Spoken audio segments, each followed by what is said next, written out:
The views, information, or opinions expressed during the Geeks Under the Influence podcast are solely those of the individuals involved and do not necessarily represent those of RVA Magazine, Loot Crate, amzn.to, or their employees.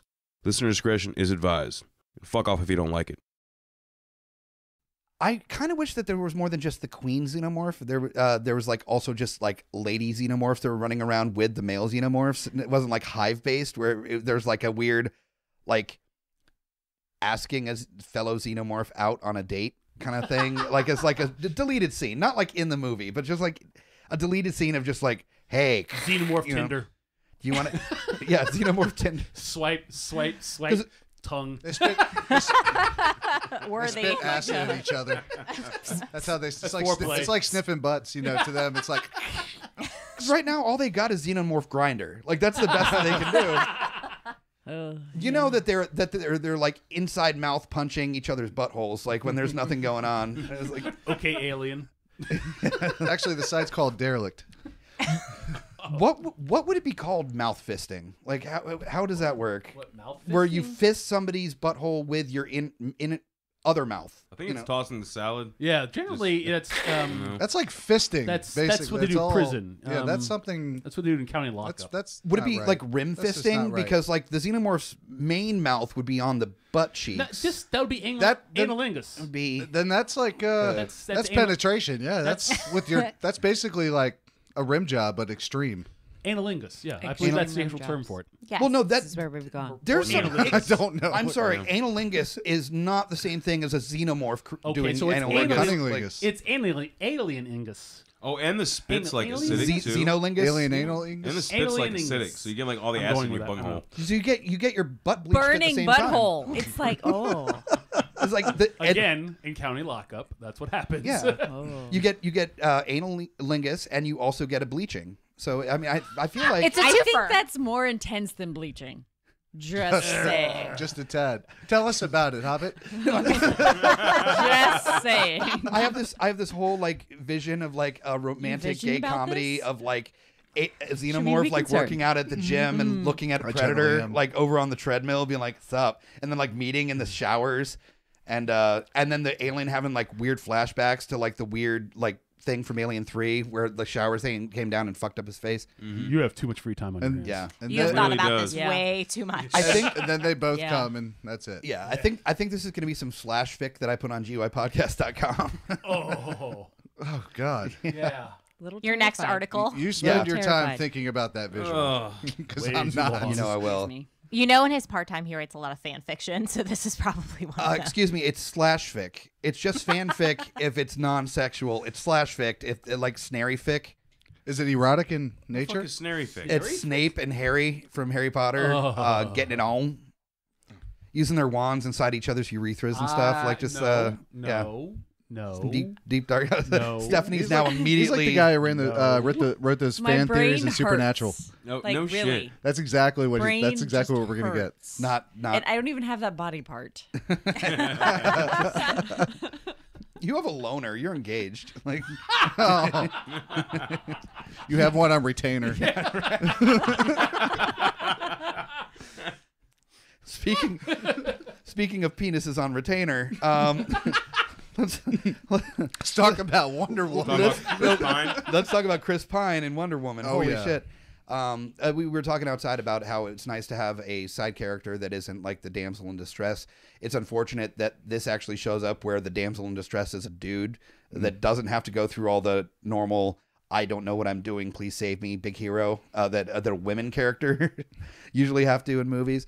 But that's one of the things we're going to talk about on this episode, all dedicated to Wonder Woman, primarily revolving around the Wonder Woman movie that just came out in the theaters. So moving forward, if you have not seen it yet, just be forewarned, there are plenty of spoilers on this episode. We are not holding back. We're going to talk all things Wonder Woman, including like the backstory, the back history of Wonder Woman as a character, some of the other appearances of Wonder Woman in comics and animated movies, and Batman v Superman briefly. Because very briefly. Did that pain you to say? I looked directly at you when I said that too. Well, there's a little homage to Superman in there anyways, the Christopher Reeve film. Oh, yeah. So Yeah. that'll definitely be brought up. Yeah, we're going to talk all things Wonder Woman, primarily about the new movie, but also just kind of the backstory on this episode of Geeks Under the Influence, episode 106. Welcome!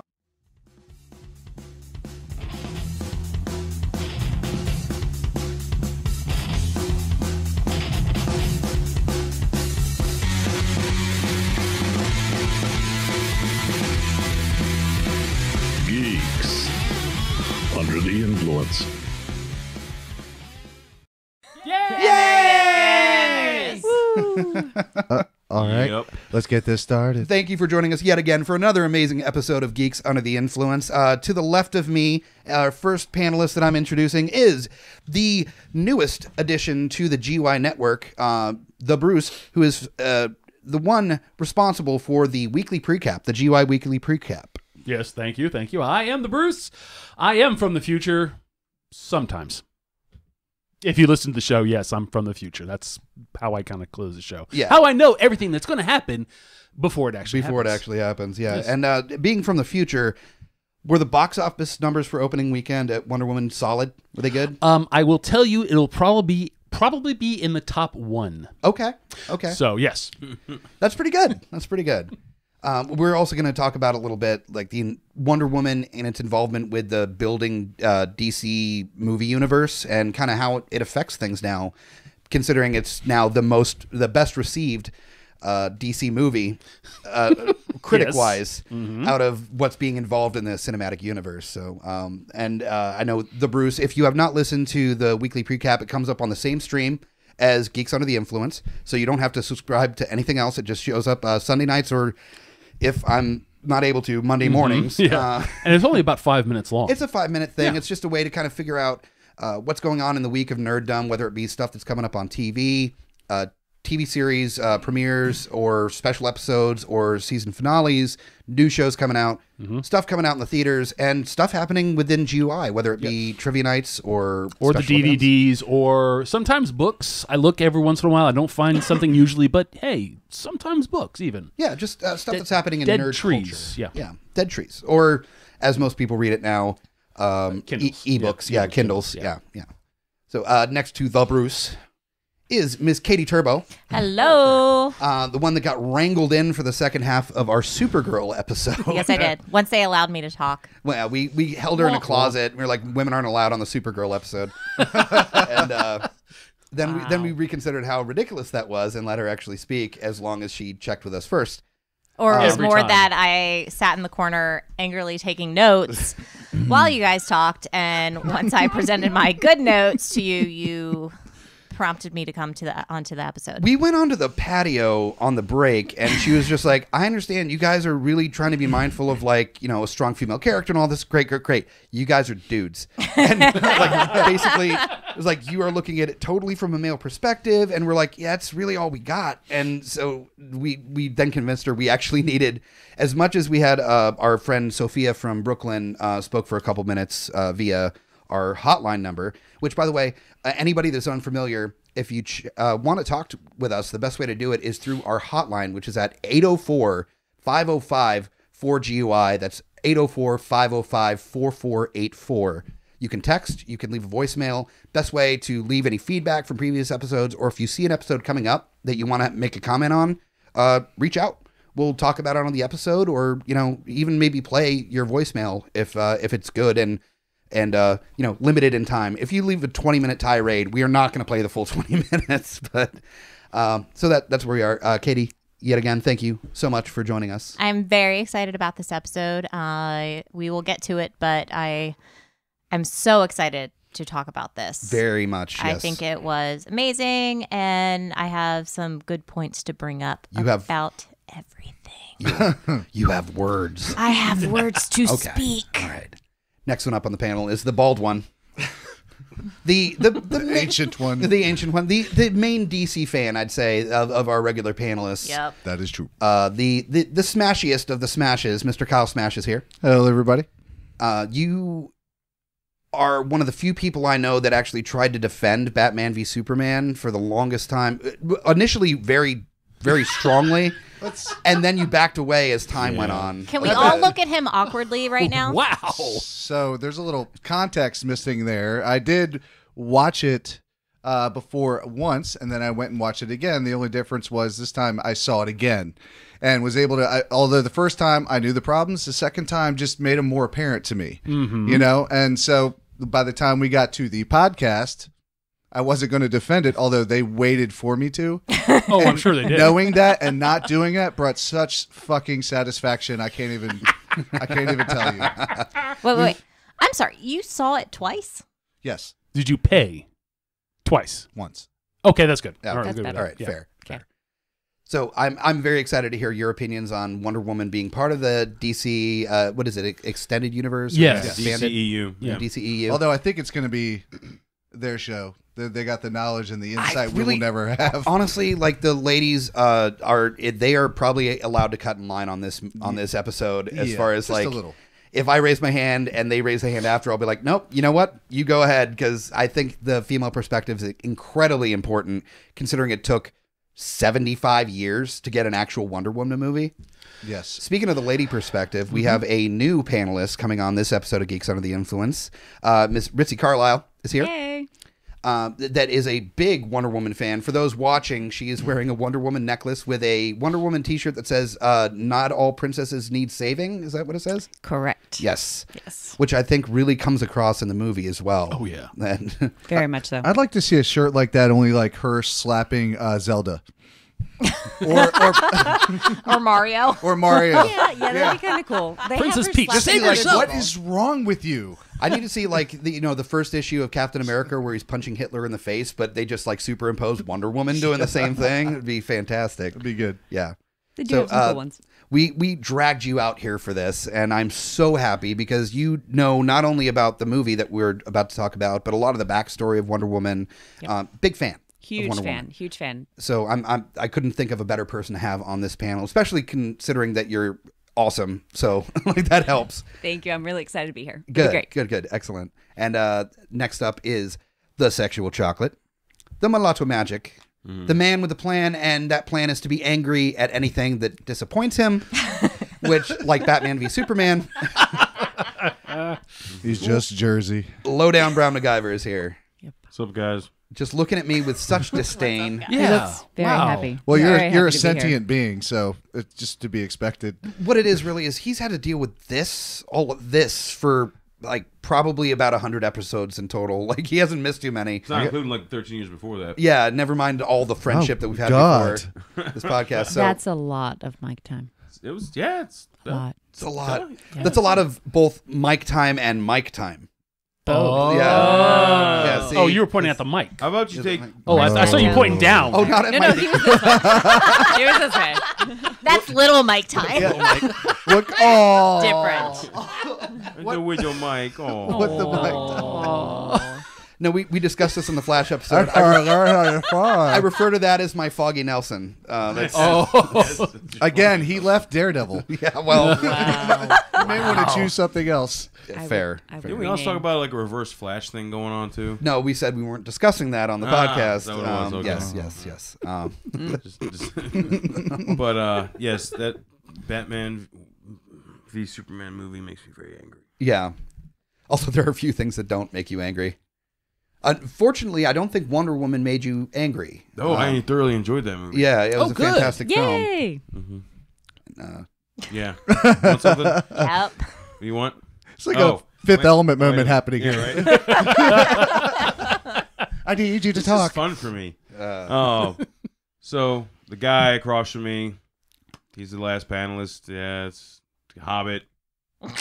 Yeah, I like- he's Of the host. Hobbiton. Wow. The reison I'm excited that you are introducing me is because you do it with such zeal. I know, right? Just like you have so much excitement in your voice. Energy. Just the energy that he delivers is so like high. It's kind of more like, I'm waiting for you to die. Why are you not dead? I've slowly been poisoning your PBRs. I don't understand what the problem is. He's just You like could I die am. at any Wait, second. wait. You've been poisoning the PBRs? How can you tell? He's built a tolerance to iocane powder. put- Okay. It's inconceivable that you can test the tail and test the difference. Never mess with Inconceivable. that with the Sicilian when death is on the line. But yeah, our illustrious host, the man who ruins everyone's life. Yeah, basically. I figure that Hobbit. you're basically like the man behind the throne where you're just like, I can't wait for him to die. Like, I just want to take this shit over. Like, I just got to deal with this for hopefully just this much longer. No, you just fucked up wanting me to introduce you. What did you think you were going to get? Yeah, no, fair enough. Again, I am Mike the Hobbit Bickett, host of the Geeks Under the Influence podcast. You can find me on Twitter at Mike Bickett or follow the Geeks Under the Influence Twitter at GUI Podcast RVA.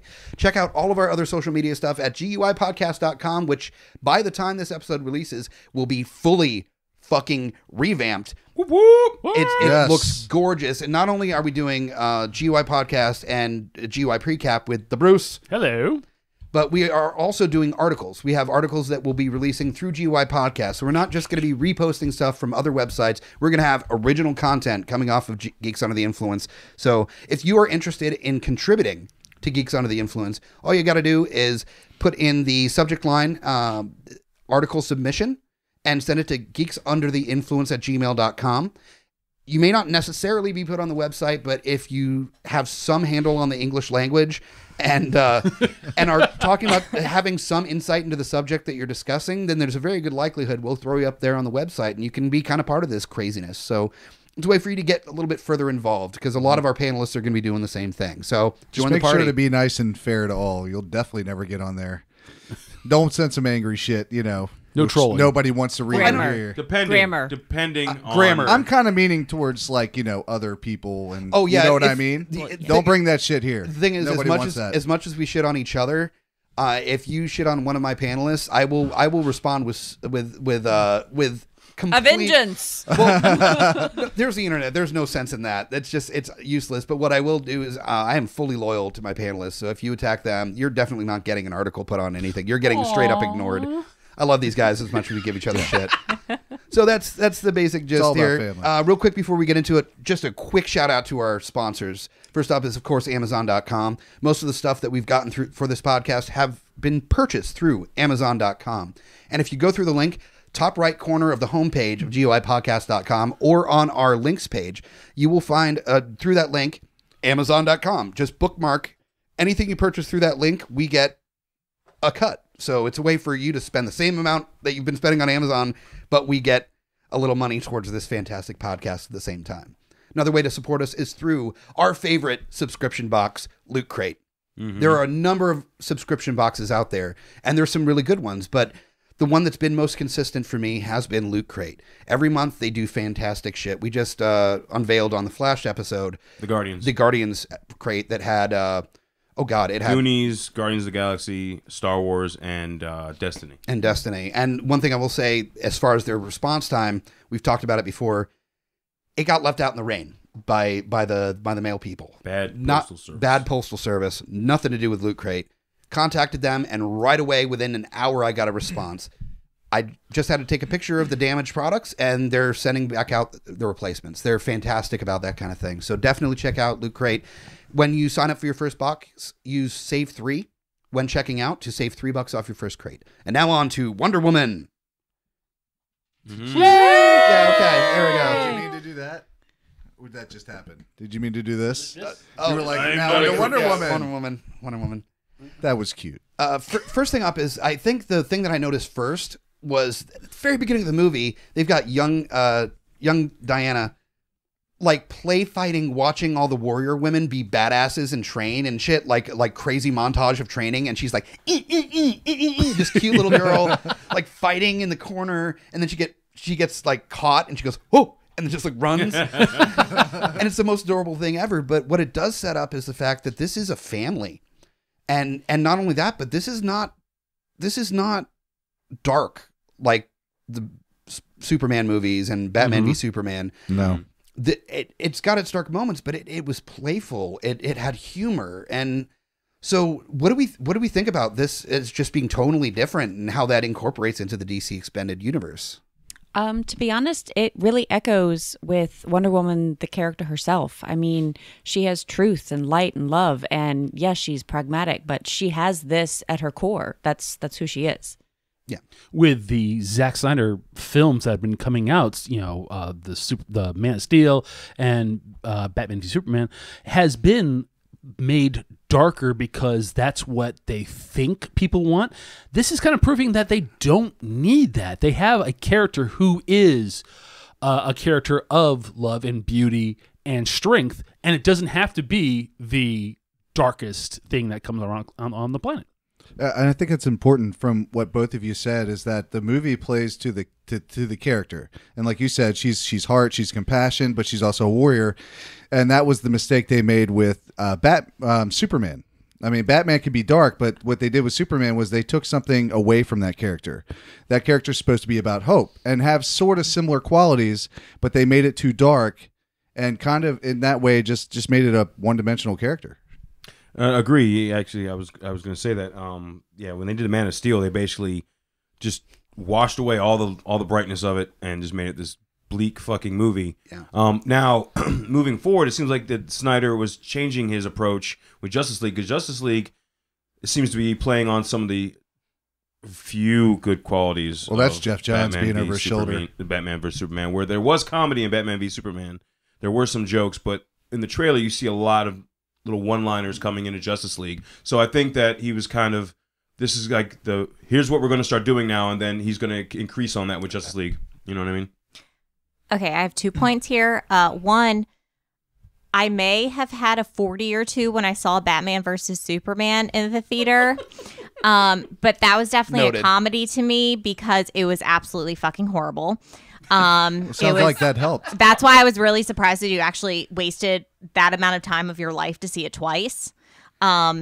But it was not good. Burn. Also, another DC movie that was fucking horrible was Suicide Squad, but Ooh. that's a whole other issue It's for an me. entirely Different different- thing. We Different thing. don't- Whole Yeah, other no, issue. no. pretty But unanimous. also like with you mentioning how, you know, her as a child, it's presenting that innocence and it's presenting that humor and that like just joy of life. And again, you know, in the movie, like she's the only child there. So it's really showing what she would like to do, and she's looking at all of these women that are grown women that she's looking up to, and so it's showing, you know, it's not only her like in the fight scene where she's like pretending to fight, but it's her running away from her nanny who is like looking for her. So it's that mischievous child that is just so amazing, and I really feel like that really set the tone for what type of movie this was going to be, because you see the power that she has, but you also see that humor and that Humanity and that courageousness in her during those first scenes of the movie. Yeah. And one thing that I think that it was, I gotta say, it's gotta be at least a little bit intentional. And I know this is the storyline from the books, but you look at Wonder Woman as a character was raised in a community where she was forced to only see women as the strong, independent, forward, like head of household people. Like that in her community, that's what there was. There wasn't a strong male characters that were dominant. It wasn't a misogynistic culture. There was zero dudes. So it was just all strong women. And so when she finds herself in the midst of World War I and is suddenly seeing a world that is male driven, that is male dominated, that women aren't equal say, that they don't even have the vote at that point. You know, that it's definitely that women are seen as second class citizens.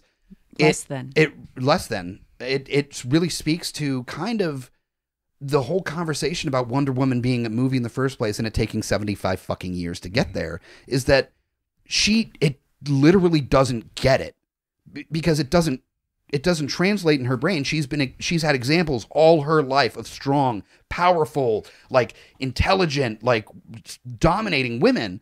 And there's this community where women aren't even allowed to get anywhere to a whisper of that. And it kind of speaks to all the women that were getting choked up. Like, even not during the battle sequences, just choked up because they're seeing this strong character portrayed. No, I mean, I definitely agree with all that. And I want to go back to what you said about, you know, showing her humanity. For someone who's made out of clay, that's a good example visually and the way it's written of nature versus nurture. Mm-hmm. Is that, you know, in the world, you can maybe be born any way you want, but when society comes into play and the pressures of that and the world around you shape who you are, your family. That shows that being on an island with these other women shaped who she is. Otherwise, if she just went out to the world, she may have had the power, but she may have been a different person altogether. Yeah, she didn't. We'll talk about it later in the movie where she kind of makes that decision of whether it's going to be the world that could be made, that could make her, or the world that she came from. Right. And she has that not an aha moment, but literally a flip of a switch where you could go one way or the other, and she turns one direction to take back to what she has known and not the world that is telling her to be this way. Right. Yeah. Well, and I feel too that it's not that he's a character in the movie necessarily, but the women understand that Zeus played a huge part in where they are and who they are. So I do think that she sees that there are like strong male, even though he is a god, that there are strong males out there, but her being surrounded by these strong female women, and this is, she has this understanding of, okay, so this is technically where she came from, but she still has that understanding that these are the people that are leading her into a world that she wants to be in. And it's funny you say that, because like in the movie, she talks about like, well, I never had a father. Zeus was my father, but basically he was a sperm donor. That's really all he was. He was a sperm donor. He had no actual effect on her day-to-day life. Again, that was nurture.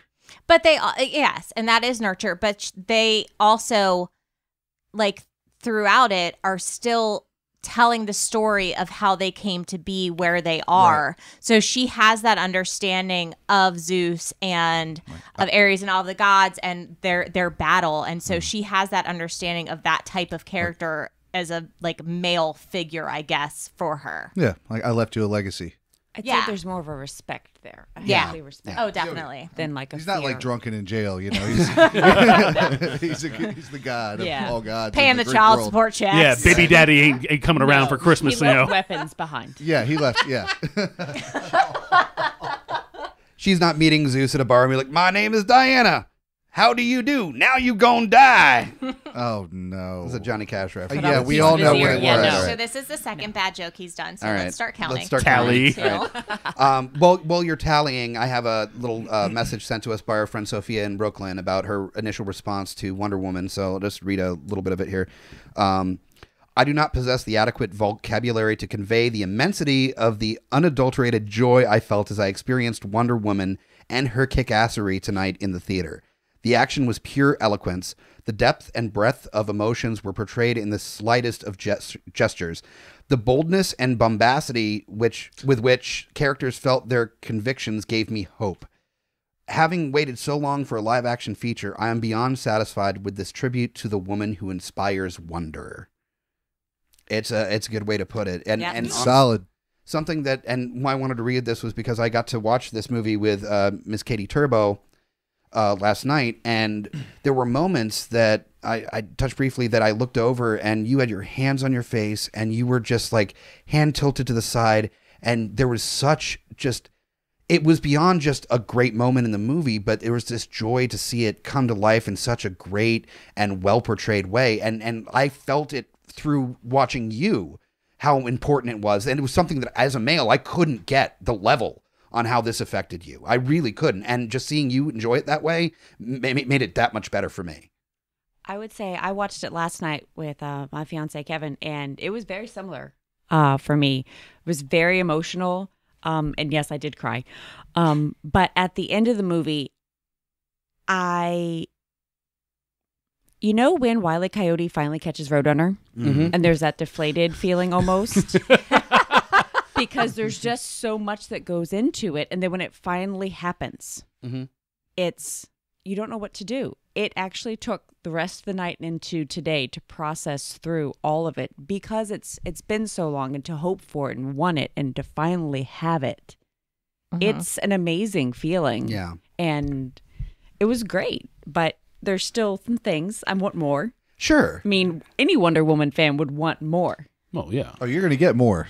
No doubt. yeah. They better not suck. Well, and it's also that I was explaining it today to a woman and her daughter. Her daughter's in 3rd grade, and I was explaining it to her like they're going to see it tonight, and to me it was just this automatic like there hasn't been that like empowerment movie out there that is Agreed. anything like this. You know, there are strong women characters, there are strong women like women in lead In movie history but and there movies and yeah stuff but like there that. but there's nothing that has come out that has been this where it's not the woman and then she's kind of like slightly supported by other like this is somebody that has just, and we'll probably touch on it later, but just that innocence and just that purity, and she is going out there and she knows what she wants, and she doesn't have like she's never had to rely on anybody else,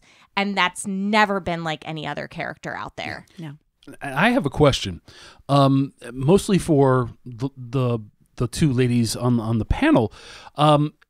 Does the age of the person watching this does the message become more powerful depending on the age of the person watching this? Does somebody, a young girl who is 6 years old, is not going to get the same message or the same level of empowerment, or are they that someone who is 25, 45, 75 going to get from this? I would say the love of Wonder Woman comes from, like for me, it came from my parents.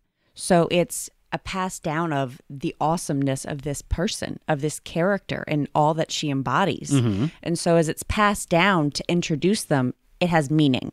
And so I would say the meaning grows as the person's awareness grows with themselves. Mm-hmm. So as a woman now in my 30s, it's, oh, this finally happened. Oh my God, she's so authentic. So for me, it was that. But as a child, it's a strong woman character. And I don't know if I got into it in the Supergirl episode or just, you know, outside while we were talking one night. But I do feel like women, like people in general, but I do feel like girls are really starting to get into comic books more because of the movies that are coming out.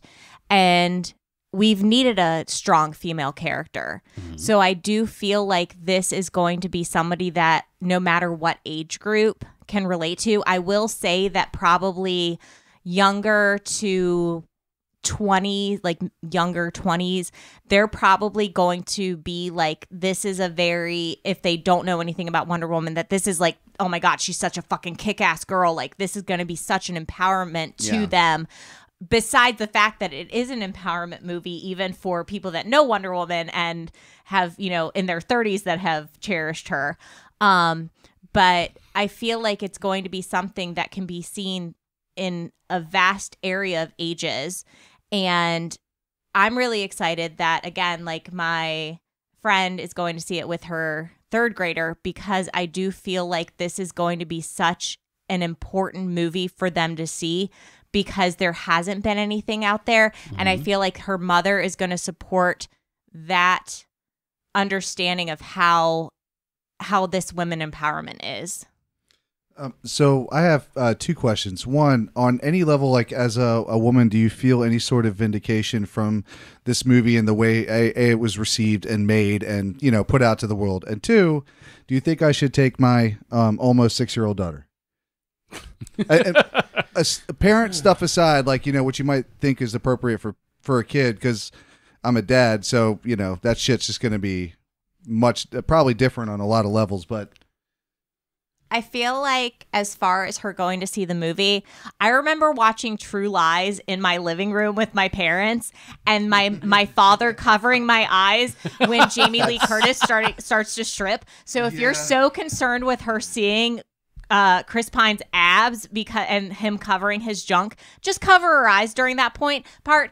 But I feel like this is such a good movie for her to see, because again, like especially like if you go like as a family, it's such a good movie that she will feel so much stronger afterwards. And I guess if I don't focus on that, it won't be a thing for her. And as far as sexuality goes, even the like sexy time scene is not really that bad. Like they make out for like a second and then they just pull back to like this is my window. daughter. Ooh. Yeah. And then she looks at her mom and she goes, "What?" And yeah, but that's she's all also like like how old is she now? She's like they were kissing, and that's as far as it goes in her head. Yeah. And why are you focusing so much on Chris Pine's junk? Because it's a almost naked man in front of my daughter's eyes. Yeah. And for me is a bit. I lock the door when I take a shower or do anything. Like I don't make a big deal about it. Like, but I'm just like, in no way, she's too young. There are girls in armored hot pants fighting on a beach. I know. Well, Like, yeah, I mean, But that could be empowering, and it's on a beach, so it kind of seems fitting, right? You're Thank not you. going to walk around New York So, like that. in other words, you own all of the Dead or Alive video games, right? But no, this is the sexuality I kind of wanted to get into. With having I don't know if simply because it was a female director, but the only time there was any sort of abject sexuality was the naked Chris Pine. No gratuitous anything with any of the women anywhere. I guess I could cover her eyes, and they didn't really go into it. It's not like they Yeah, dwelled and on it. it's like, okay, the one scene where Chris Pine and Wonder Woman and Trevor were making out, it's like, okay, they had this romantic kiss, and then you don't see anything else. They go to the outside.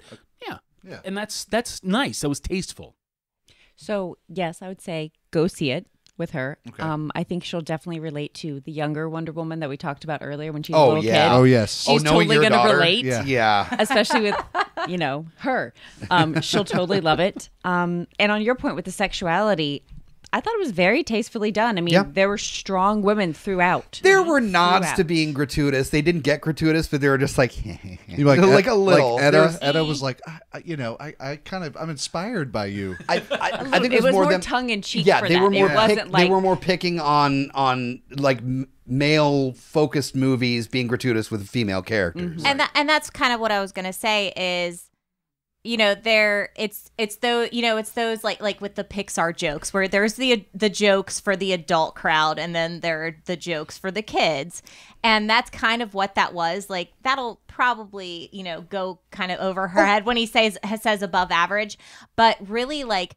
I think they played it very well because she is so innocent that she just like she walks in and she's like, oh well, this is it's the penis, whatever. Like that a tail? And they, she's innocent, but not. She's innocent in certain things. She's read and all then 12 other things volumes. she's not. Exactly, 12 volumes, and Well, men and- aren't needed. And it's not that she's innocent. Like, she knows that that's a penis. Like, Yeah, she knows she what it knows. is. But she is so unaffected by it that I feel like even if your daughter did see it, like, she would just be like, it's kind of like oh, it's like, another. It's an arm. It's Yeah, a leg. It's yeah. a body part Or a tail. It's nothing. You can only specific. wish it was another leg. tripod. one thing I was a little bit concerned about Standing going would be into this awesome. movie, I wouldn't say concerned. That's not even the right word. It was more just like being kind of aware of is that oftentimes when it comes into like a women empowerment perspective, there tends to be a separate dialogue that kind of downs men in the same regard. And Ghostbusters was- 2. yeah, or the Ghostbusters. Oh, yeah. Light Reboot. Yeah, whatever. Whatever you want to call it. That was non-existent in this movie. There were a couple little picks like we talked about the Chris Pine, But it was back and forth picks. It wasn't directed Right. on one side or the other. I never felt like they were being like, and men suck and women are great. It was like, no, women are great, men can be great. It was kind of the overall Amazonian theory on man. can be great. Yeah. And I thought that was just very eloquently done. I didn't feel picked on at any point. And something I was saying outside is that Chris Pine was a very strong character who was not like the damsel in distress that needed to be rescued all the time. And honestly, male-driven movies need to learn something from Wonder Woman, and the female sidekick in those movies can be as strong as Chris Pine was in Wonder Woman, and it won't take away from the badassery of the main character at all. Because like Chris Pine just like made her stronger, like made her want to fight more, like, and the other way can happen as well, you know. So Well, I think she saw she really saw humanity with him. that's Was lucky enough to see some of the best of humanity. But there was And one the question that the question of, did you feel any vindication on any level as a woman watching the movie? Like for and I know that's a heavy that's a loaded question. We're grilling the two girls on the panel, like How Yeah. often do we get two girls on the panel? actually pretty regularly. Yeah, it's like, Okay, yeah, I'll pay that's attention. common. I'll But watch the this show. is if there's any subject to ask these type of questions, it's this. Yeah, no, true. Are you talking about like in real life or as far as the movie Like, goes, I or as get- far I- as like comic book movies? You're right. go? Let me elaborate. I Specify. guess in the manner in which femininity is depicted or put out there, whether in society or pop culture, for this movie, as a man, I was like, oh yeah, she looks sexy, she looks smart, she looks strong. But that's what I saw, and I saw compassion and heart and love and all that. But from a man's perspective, it's different, no doubt. Okay. Vindicated. I was happy that they didn't screw up things that were important to me. Like they didn't over sexualize her or her outfit. The outfit update I appreciated because it reminded me of much more historical battle armor that women would have worn. So that made me very happy. I also was happy that You didn't like spandex? Well, I love spandex. No, I love You With know, all Carter the outfit. the ancient Amazons were hand wove their own spandex, Exactly. and right? created But outfits. I appreciate it because it was practical but supportive and functional. Yeah. I was also glad that Supportive. Yeah. supportive. But they also didn't. Once the romance started with Steve Trevor, it didn't take away from her strength. And a lot of times when romance can come in, it can take away that strength. Well, and speaking of the strength, that's something that we've talked. I mean, I wanted to get this out of the way on the first half because the second half is usually off the rails. It's very important talking about the female characters, the female character in this movie, and how it's involved in comic books as a universe, and how they're underportrayed, and all that's. It's been a long running conversation in comic books and comic book movies. 75 years. Yeah, it's like 75 years. What? God, you act like that's a long time. Jesus Christ. Some of Not this, even a century. like, I mean, get over it. people have actually lived that long, so it's not that long. I mean, All right, that's going too far, buddy. Okay. Okay. We're not.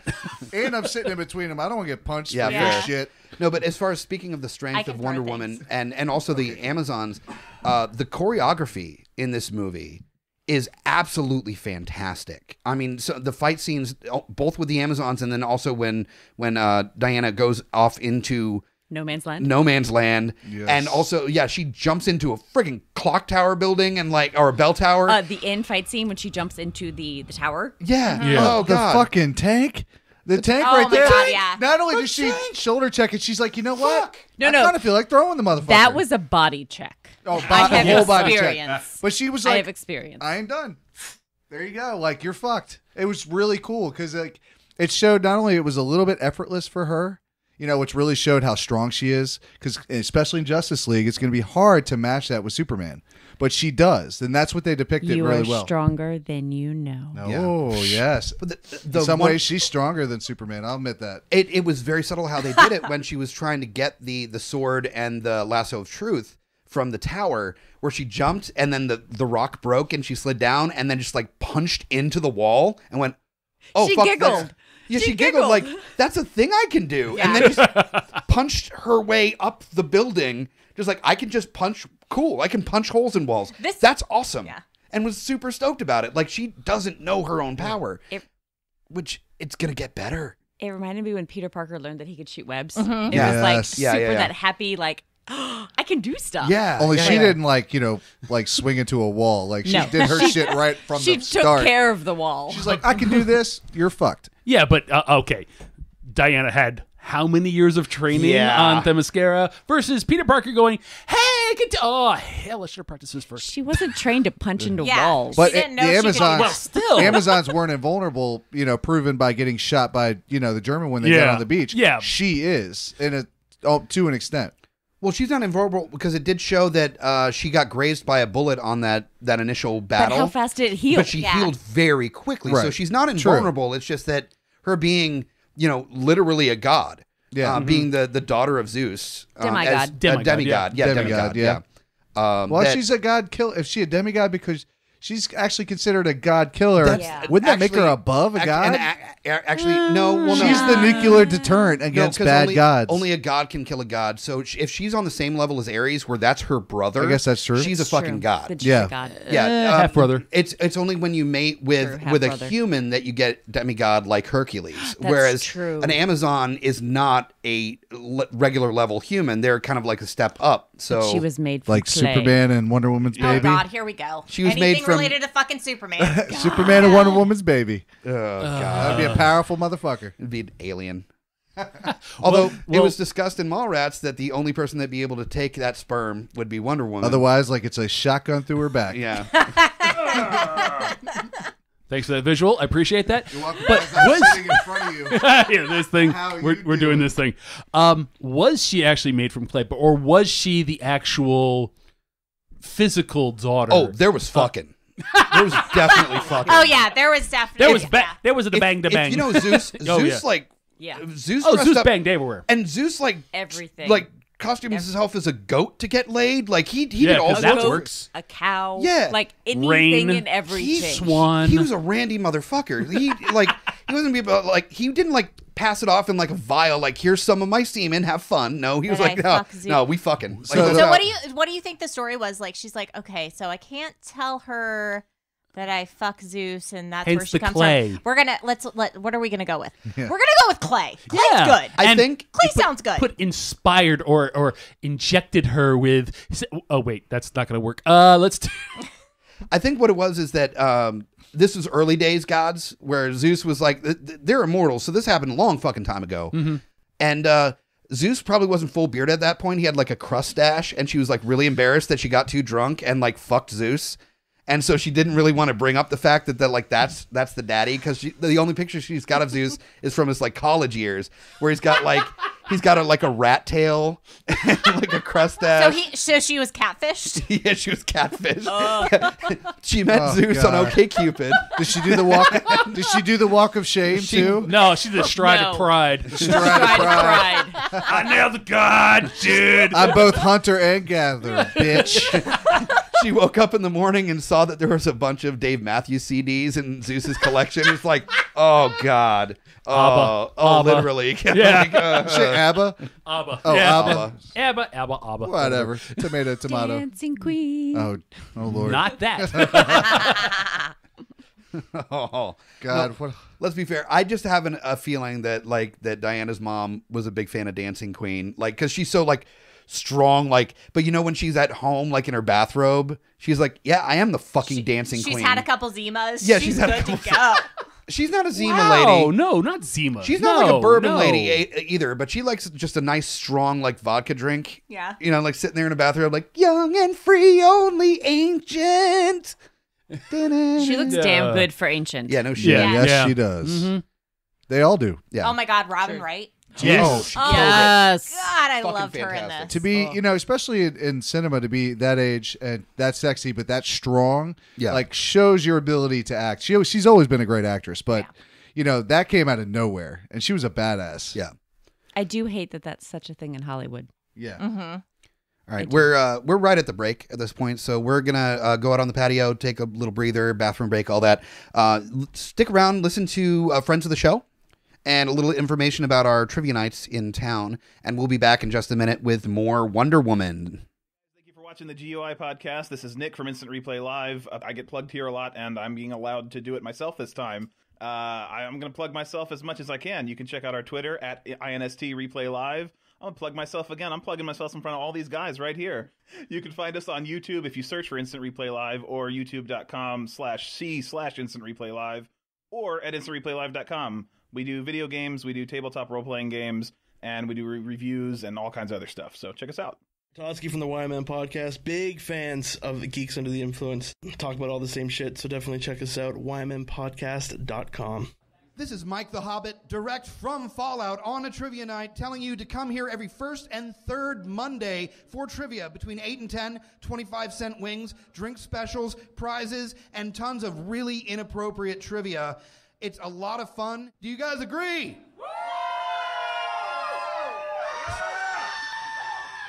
Definitely come out and enjoy trivia every first and third Monday at Fallout. In addition to Fallout, Geeks Under the Influence takes over Wonderland on the corner of 18th and Main Street for Geeks Under the Influence trivia, ridiculous trivia, goofy music, great food, cheap drinks. 1727 East Main. Come and check us out 8 to 10 every second and fourth Tuesday. He started it. Okay. I'm back. All right, and you're back, and we are back. This is why I can't I'm sit awake. next to Kyle.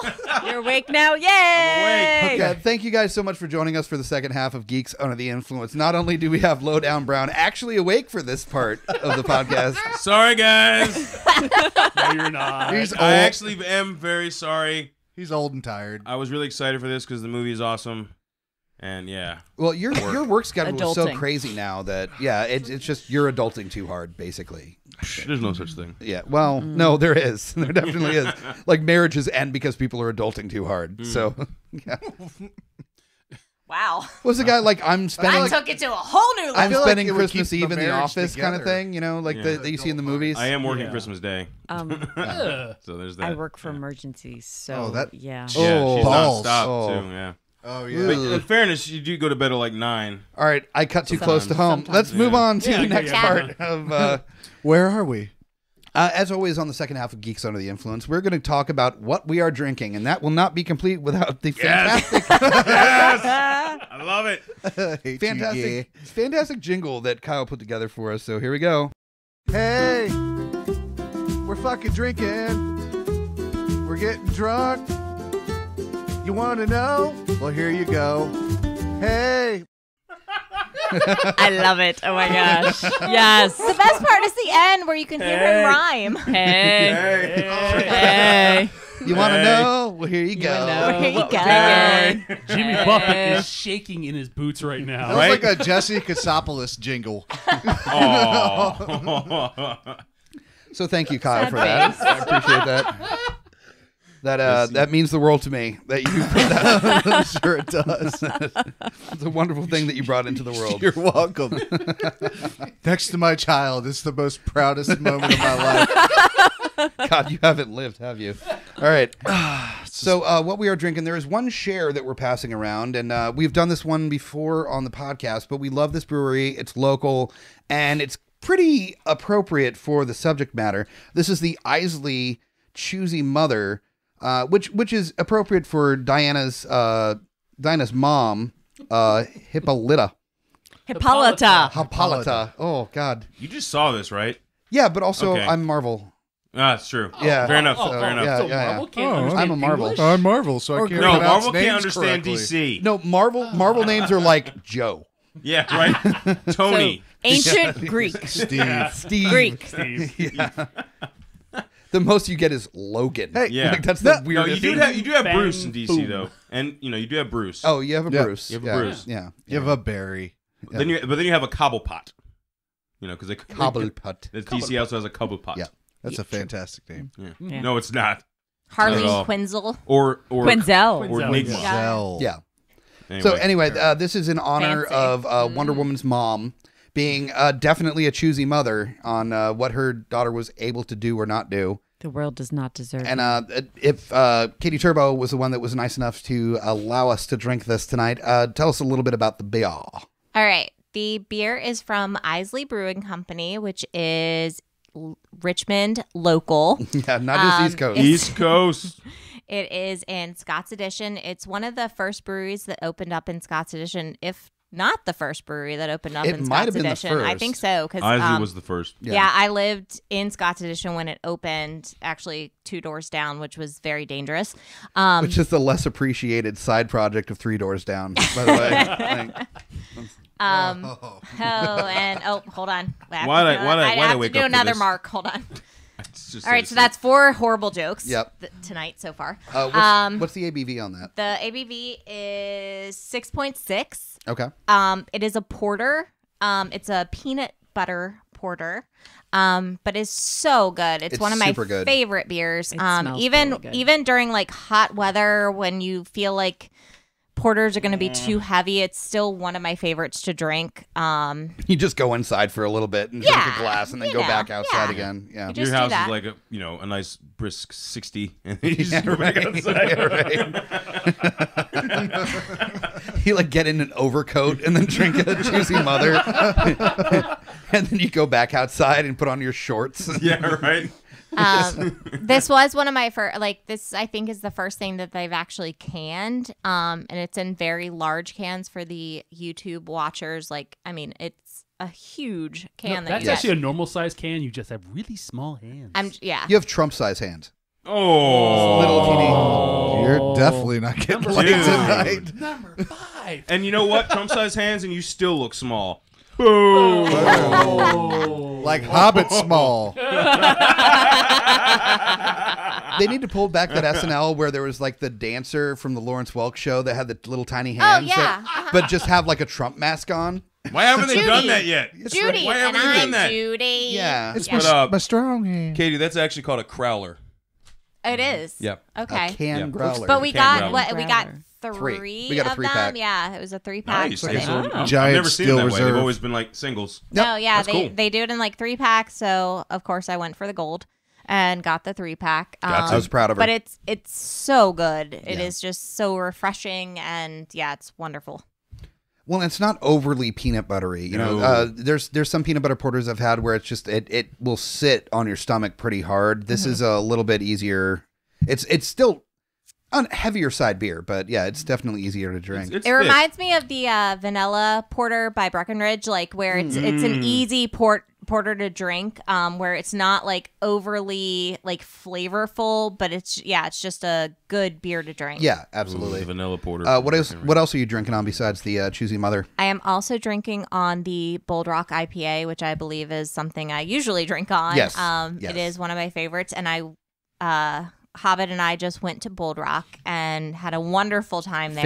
Fantastic time. If you have not been to Bold Rock and you have the chance to go, it's in Nellyford, Virginia, and they have an amazing brewery or cidery, technically, I guess, and then but their outdoors is just awesome. Gorgeous. It's gorgeous. It overlooks the mountains. They And have a fire brook. pits.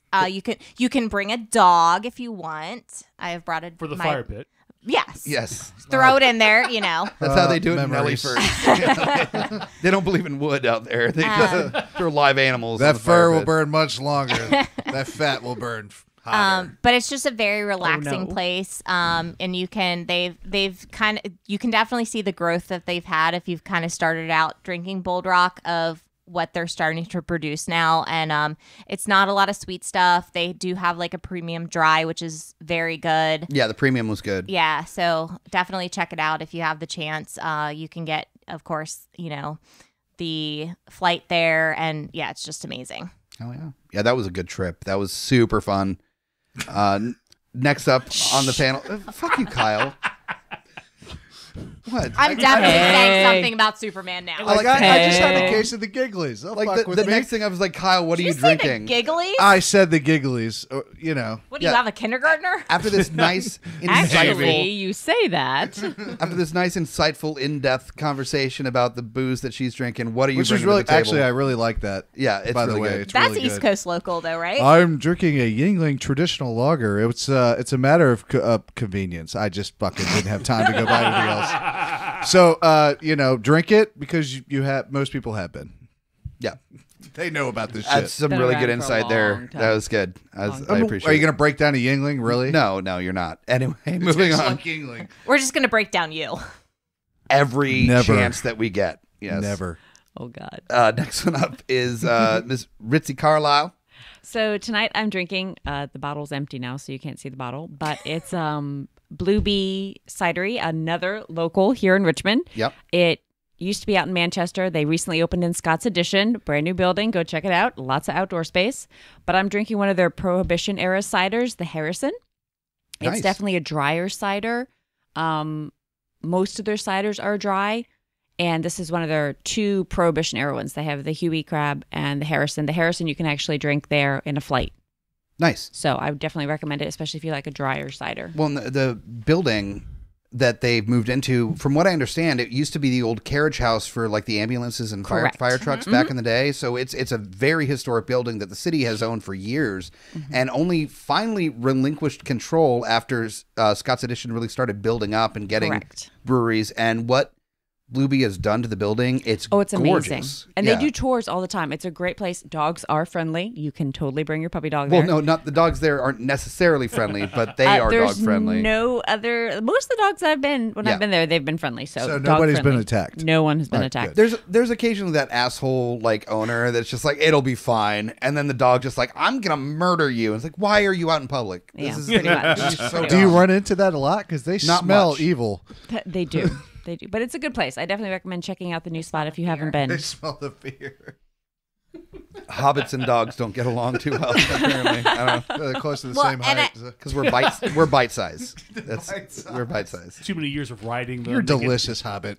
I like Bluebee too because she actually she went to school and like went through like she became a cider master. Yeah, she became a cider master, and she actually like learned how to make wine because she wanted a drier cider. And then another place that Hobbit and I visited was Albemarle Cidery, and that's actually where she went and studied.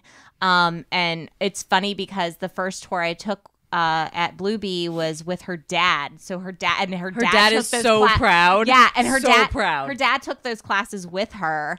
And he's like so super happy about it. So if you have a chance to take a tour of Bluebee, take it with her dad because he is so fucking funny and like just so enthusiastic. That's awesome. About it. He's That is so awesome. Yeah. Yeah. Next one up is the man that is up from the Odin sleep. The man with a very weird work schedule and therefore is powering through. Has some East Coast local to bring to us. Dude, this table is full of East Coast local. Yeah, absolutely. Word I up. had a little bit of Choosy Mother, and then I also have Area 151. It's from Wild Wolf Brewing Company out of Nelliesford, Virginia, which is on the Brew Ridge Trail. Yeah, it's right nearby Bold Rock. Right? Like right next to Bold Rock. Yeah. The presentation's awesome. The cans. Yeah, the the can's can's like sweet. it. It's got a little UFO on it, like Area 51. It's a Belgian-style ale brewed with blackberries. Comes in at 7%. It's good. A little too heavy on the blackberry up front. So, you know, it's drinkable, but I won't buy it again. That's kind of how I feel about most of the Wild Wolf beers. I hate to shit on a local brewery. Like, hey, it's honest. It's just honestly, like, we got to be be honest thing. Yeah. How fruity are we talking? Their Blonde honey. their blonde honey is good. Is solid. I will drink that all day long.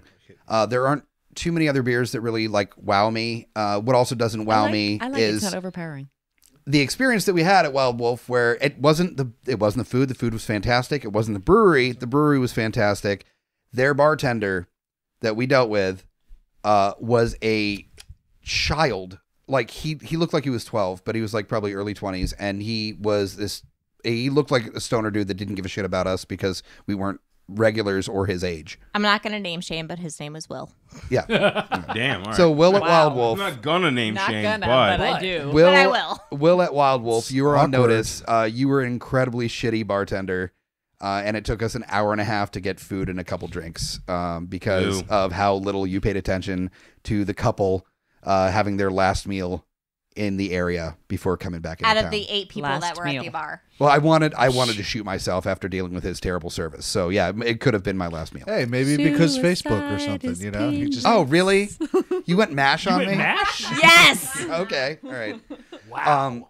What I'm drinking tonight is, I guess, vaguely Wonder Woman because it's red, white, and blue, and she's one of the first. no, No, not even in no, the smallest no, little bit. no. It's not even my fault. It was suggested to me by a And suggestion you from. listened. you were going to From drink Once it Upon a anyway. Vine. Yeah, you could be like, that's the colors of Superman. Look, what it Doesn't was matter. is that it was Captain America. cheap beer was suggested, America. and I went with it. So, You were going to drink it anyway. Yeah. Just, yeah, yeah. no, Yeah. it would have been High Life. Yeah. The champagne of The beers. champagne of beers. Ooh. Yeah, It you gives don't him less even of a step it up- you hangover. don't even That's the step it only up for reason Schlitz he drinks anymore. it. Do what? You don't even step it up for Schlitz anymore. I do occasionally. Wow. Yeah, right? Exactly. Right. Mm. Oh my god. Couldn't you get anything with gold in it? Or All right, we gotta move on bronze, to our maybe? next- Highlight, but highlight the whole can's gold.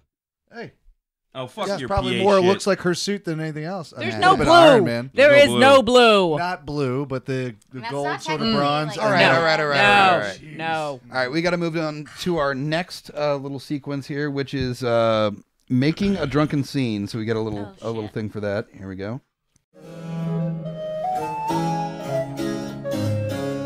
Making a drunken scene. And we are ready to roll. That looked pretty. I went elegant. That with, was pretty. Yeah, I went It elegant was with quite making a drunken elegant. scene. Yeah. And it's me being snooty. Making a drunken scene. Pinky out. Yes, exactly. This is very much a You pinky just out. meddled. You pinky. Yeah, I'm you sorry. Did, you didn't come something metal. It's a reflex. You meddled. I accidentally metal. That's 80s. I don't know what the fuck I'm doing. Hand. Yeah. No, that's anime. That's what that Cowabunga. Doo. is. No, that's Cowabunga. Yeah, that's Cowboy. Yeah. yeah. This This- is like, This is well. I This say is I an love anime you, but character yeah. I that love falls you. face first into a wall and then you do the whole yeah. And this is a wrestling thing. That is a wrestling thing. And also a puppet. A demon llama. Have you not seen Emperor's New Groove? Yes, I yes. have, yes. Yes. So good. That's more than I care to remember. Yeah. Oh, that do not movie like was that. Oh great. yeah, Steven no. hates Oh, that that movie movie. was I don't Come like on. that fucking movie, man. it's I love Disney. I don't like that fucking movie. It's so good. Okay, It's not okay, so okay. good. Why? OMG. Tie it down. We got to get through this here. We've got 3 scenes from, unfortunately, because Wonder Woman is newly out, there's not a whole lot of dialogue available on the internet right now that is trustworthy. There was some stuff that I read that it's like people are paraphrasing like a motherfucker on the dialogue from this movie. So I just went ahead and went with stuff. Old school. Old school Wonder Woman stuff. The first scene that we're looking at is from the 2009 animated movie Wonder Woman. So this is a conversation between Wonder Woman that I will be playing and Steve Trevor. Steve Trevor will be played by Mr. Lowdown Brown MacGyver. So So this is our nice romantic scene here. it's not really romantic. He's really just like bitching, and she's bitching. It's not really romantic. Okay. It's tongue in It's cheek. a bitch scene. So romantic. here we It's a go. bitch This is scene. our first making a drunken scene, just dialogue between the two of us. So here we go. Oh, snap. Surrender. You cannot escape. Oh, I don't know about that, Angel. I've made a hobby out of fleeing clingy bitches. There's some paraphrasing here. Stage 4 clingers. I didn't need you to save me. I needed you to stop Ares. Hey, if it weren't for me, you wouldn't be here right now. What are you doing, Michelangelo, doing Rocky in the first Ninja Turtles movie? I was wondering. It's Exactly. No, that's exactly what I was Yeah. going for. Maybe I fight Apollo, maybe I don't. It's not how hard you get hit. Maybe It's I won't. you get Adrian! knocked down and get right back that up. was pretty good. Yeah. Here we Yeah. go. God damn it. I'm an Amazon, Steve. We prepared from birth to give our lives in battle. Give your lives Your in lives battle. in battle. We're sacrificing. I knew what the consequences were going into this mission. I bet you would have acted differently if I were a man. Oh, playing the sex god again, are you? You know what? I've had just about enough of listening to you go on about how terrible men are. Does the truth hurt, Steve? Newsflash! The Amazons ain't so perfect either. You act brave, but cutting yourselves off from the outside world was cowardly.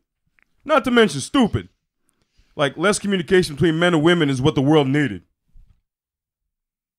I'm sorry, I lost my place. That was How dare you? okay. Oh, there we go.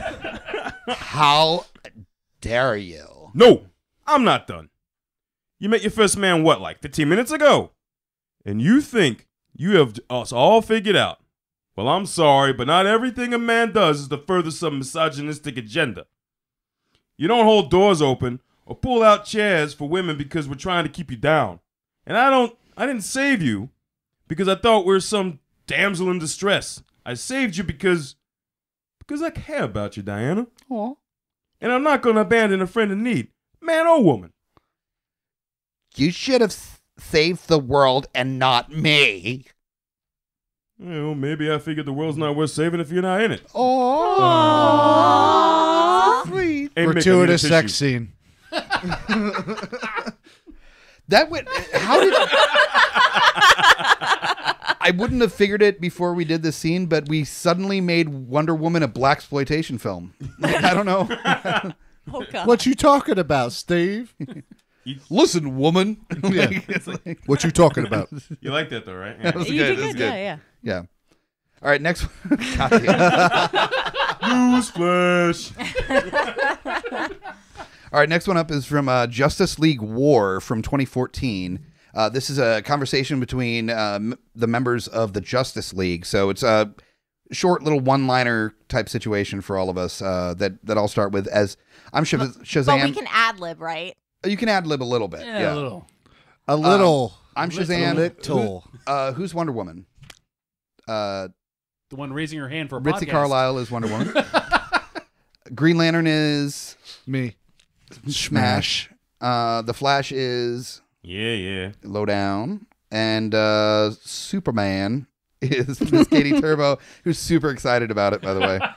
Which will begin the ad libbing. And Batman is Oh, Wait, over who's here. Right here. Batman? I'm over here. Who's Batman? Bruce. I'm Batman. You're Batman. I'm Batman. You're Batman. Okay.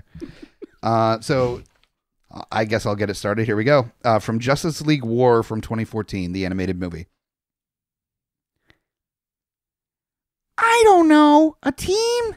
I've got a lot of responsibilities. This is As the boy do Shazam. I. Like, I was going for the boy Shazam. Yeah. I don't know.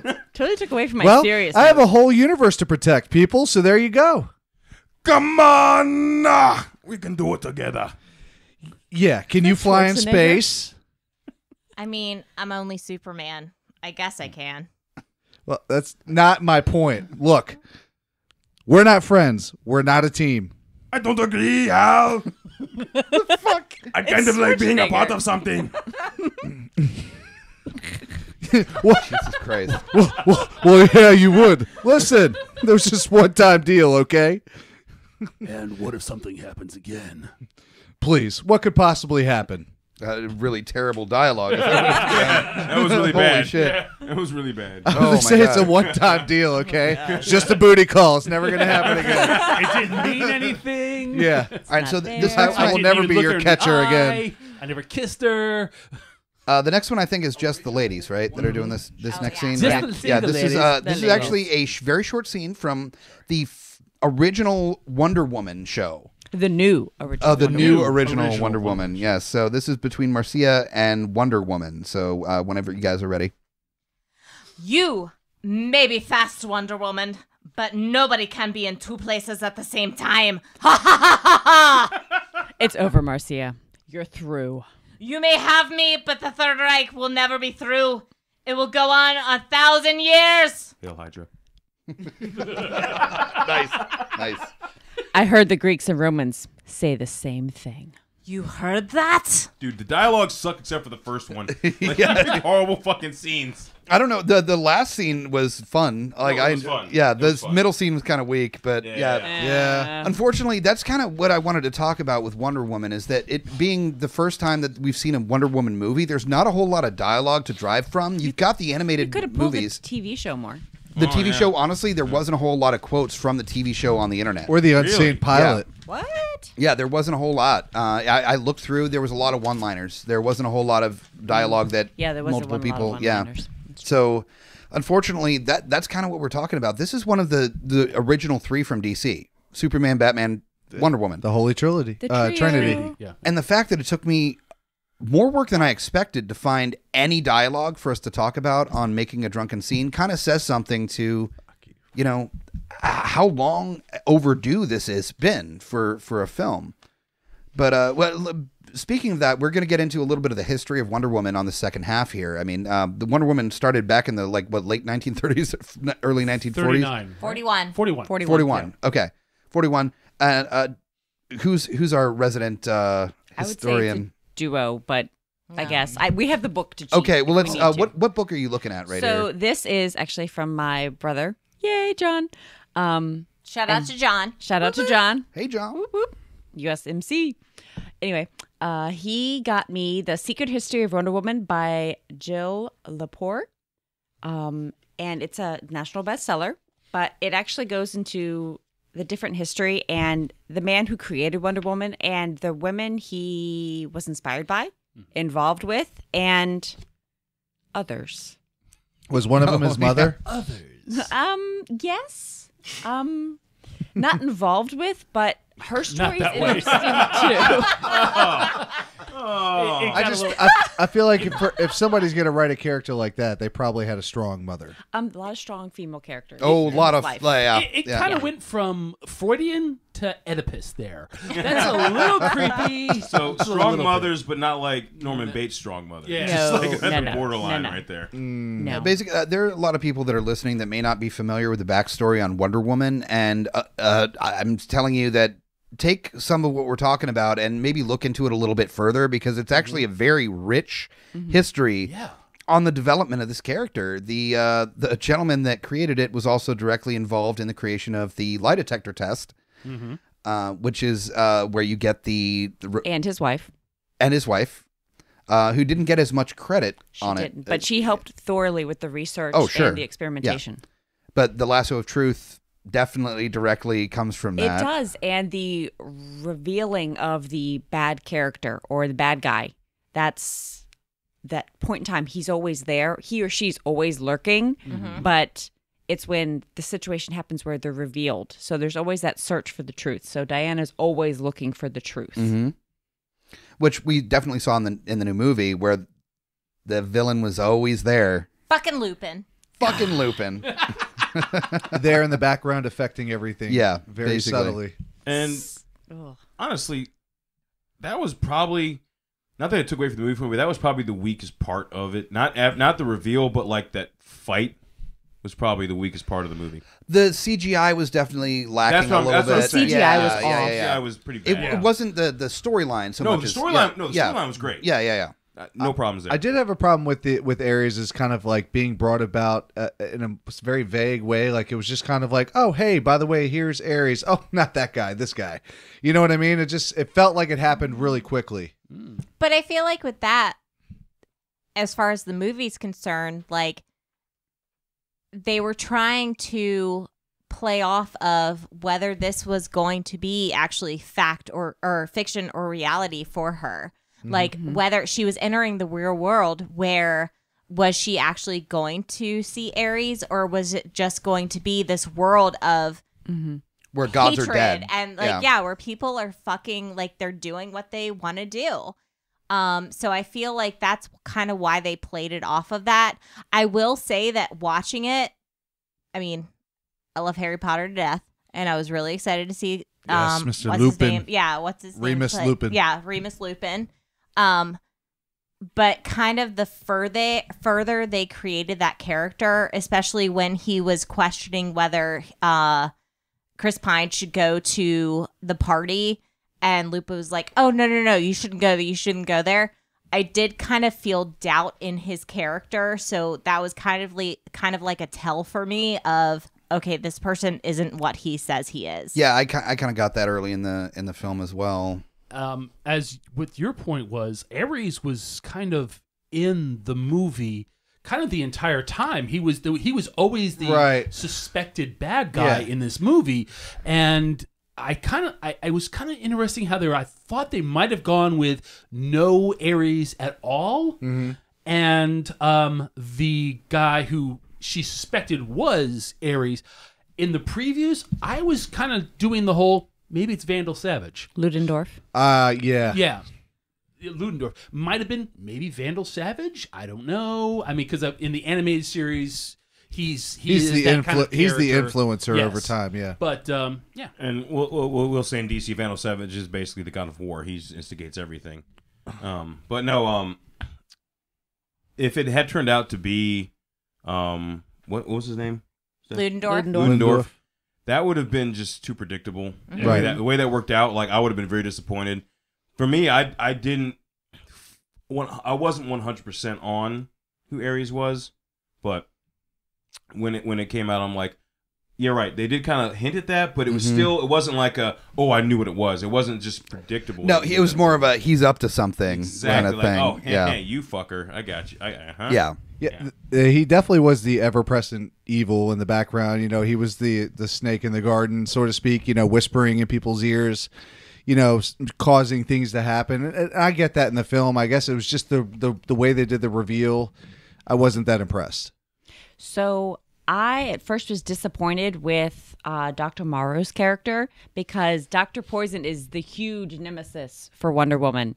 And that actually comes about in the history through psychological experimentation through history. That was actually a professor for the creator of Wonder Woman, Marston. But the fact that Diana doesn't kill Dr. Poison, Dr. Morrow, when she has a tank above her head makes me realize, oh, she can come back. This character's not gone. There were two things about that character that really bothered me, or two things in the involvement of that character in the movie that bothered me. First off, the practical effects on her face seemed overly clunky. Not for the time period. Well, for the time period, I think a better way to do it, where it's not that it was like a clay thing on her face. I mean, for the time period, that makes sense. I'm totally down with that. But I think it was more so that if you made it more sunken in, where like that part of her face was more degraded than it came off to be. But they couldn't have done that at the time. Like, they created stuff that was going to be like not fitted for her face. It just seemed very like 1996 superhero movie kind of feels for me. So we're looking at World War I. Yeah. Like, prosthetics back then were very clunky. Like, they weren't, like, really, it was on part. The fact, actually, I thought it was a smooth prosthetic from what's normally depicted for that time period. Because usually maybe that might have been the way, is that it was somewhere, it was in that, like, uncanny valley of being smoother than what they had at the time, but not smooth enough for it to look like something. I think because they feminized it in a way. Maybe that's what it is. But there was something about the prosthetic that I just really, it didn't connect for me. I think it was definitely like more smooth than it would have been back then. I feel like it would have been a clunkier. If it was like, clunkier, there would have been even straps even too. If, there wasn't even if it was that Yeah, would have probably like worked better for me. But I think they were trying to create like a, you know, the Wonder Woman, like, amazing character, and then you have this feminist character that is an evil character, and so they were trying to portray like both sides, but they're trying to make it more feminine still, because that's again how movie productions and movie things are going to go. The other thing that I had a problem with that character is we talked about the tank over the head about to crush the character, and I've seen this happen in movies before. This is not the first time this has happened, but she murdered the shit out of like a bunch of Germans before this. Like, just stabbed them to death, like, with her sword. Like, killed lots of Germans. And then there's one that has been adamantly trying to murder the shit out of thousands and thousands of people, that if she gets away, will most likely try to murder more people. And that's the moment that she finds her humanity and goes, I can't kill you. You just killed, like, shit ton of people. Well, another thing, kind of a small point, Dr. Poison was actually a man, not a woman. So it was interesting that they made her a woman in this adaptation. Also, that Ares was goading her into doing this. Basically, it's almost reverse psychology. Yeah, go ahead. Do it. He was whispering. He was whispering in her ear. That bothers me. He All the way totally through. was. Why does it bother you? What bothers me is that, like, this is a person that in this environment where it's been determined that Wonder Woman will kill people. That she's always killed people. Yeah, well, that's the thing. She's It's a like warrior. it's not like a Batman thing. It's like, that's the one rule I won't break. Wonder Woman's like, yeah, I'll murder the shit up. It's fine. Like, if it's bad people, I'll fucking take care of them. Then Dr. Poison, who needs to die to save thousands and thousands of people, is like, I won't do it because Ares said so. It's that manipulation by a man that she was manipulated into not killing her. And is that like something that will come into play later, or if it's just like this weird like trope that kind of found its way into a very feminine forward movie? Like, I don't know. In that moment, Dr. Poison wasn't poisoning anyone. In that moment, she was vulnerable. And so it's weird. That's pretty it's a stretch, weird. but That's a stretch. And It's that's true. exactly where I was going is, most heroes are defined in those type of moments because, we even talked about Arrow, not too long ago. When a villain expects you to do something, expects you to be this kind of person, by not doing that, you're spitting in their face and saying, fuck you. You don't know me. I'm better than that. So by not killing you in this vulnerable moment, as you said, makes me better than you. Or makes me higher as far as what I'm willing to do. It does. It's shown heroes at always times. go through. Exactly. It's It shown shows multiple times. mercy at a time where mercy is not needed or earned. And by doing that, makes you a hero. Yeah. And then, so she goes and kills other people, and then the lives are on your hands. Well, Exactly. Was she fruitless. shooting at her directly? Fruitless. Okay. No. Well, you think about during the movie, at this point, Chris Pine is dead. He has shot everything that she could have possibly put on people. Like, there's nothing else that she could do to harm people at that moment. And we've talked about we've talked about Diana's not vulnerability, but her innocence and her belief in good people. That's why I think she doesn't do it, because she's looking at that point, she's looking at the possible good over what she knows is fucking evil. She has Ares there and she has the doctor there, and she is looking at, okay, I can take this route and I can kill this doctor. Yes, that may sabotage future things at hand, but I'm also looking at this ultimate evil that I've been born to fight and refuse. And I think that's where she's choosing. It's not that she's choosing to defeat somebody that's bad. I think she's choosing good or better over the ultimate evil at that point. Well, it's also going back to idealism versus pragmatism. Diana is idealistic, almost to the point of naivete, but not stupidity. She has a very, she's a warrior. She understands this. And her giving mercy at that time is showing that, yes, I am better than you, versus the people in this room who are jaded pragmatists who are going, no, you're going to kill somebody 20 minutes from now. Stump. She's more logical. Yeah. Well, what I paralleled it to is what I parallel most of the things in my life to is Star Wars. You look at the end scene of Jedi, where you've got Luke Skywalker hovering over Darth Vader, who's an evil character, and the Emperor goading him like, yes, kill him, and then by killing him, you're showing that you are ready to join the dark side, which was totally what Ares was doing. Mm-hmm. But the difference between those two films is that there were nods to the fact that there was still some good in Vader that Luke was still hoping for and working for. There were no nods to the fact that Dr. Poison had any good in her at any point in that. And that's really the main difference between those two different scenes, I think. Actually, no. Because. Okay. All right. No, shut me down. Absolutely shut me down. Because Ares compels humans to do bad, to do wrong. And by taking out Ares and not Dr. Poison, she takes out the root of evil. Remember when she kills Ludendorff and nothing happens, no one changes? Right. And But you also see the scene of Ares walking by the doctor and giving her the whispers. the recipe for. Yeah. He was the whisper in her ear. He was the grand serpent in the conductor. garden. That's what he was. He is the conductor of evil. And by getting rid of that was the bigger priority. Get rid of him. So you're saying in Star She's Wars just a pawn. that Ares is the Emperor in the Star Wars universe. Right. Yes. That by taking him away, that's how Vader was finally able to see the error of his ways and find a kind of a conclusion with his In Star with his Wars, son. yes. But in Wonder Woman, I'm always going to it's try possible. to curb it back towards but Star no, Wars. it's true. It's true. But in Wonder Woman, Dr. Poison is the epitome of, like, that's her big bad. Mm-hmm. And in this case, Ares is the bigger bad. Right. So Ares has to be conquered first. Yeah. That's where the infection starts.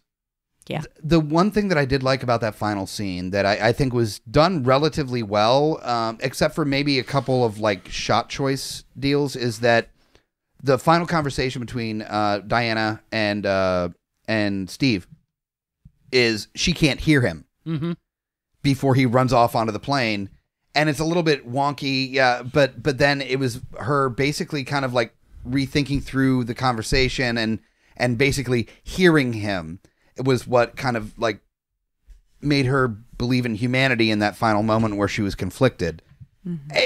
It was a little tropey, definitely, but I think it was a good moment where it wasn't necessarily the man himself that made her choose humanity. It was what he stood for, as he was an example on how humankind could be good. Although when you get into the area, especially in a movie or a TV show, or specifically in a movie, it's always going to seem like that, because of the way that they're laying it out. That sort of lightheartedness, that looking back, that deep.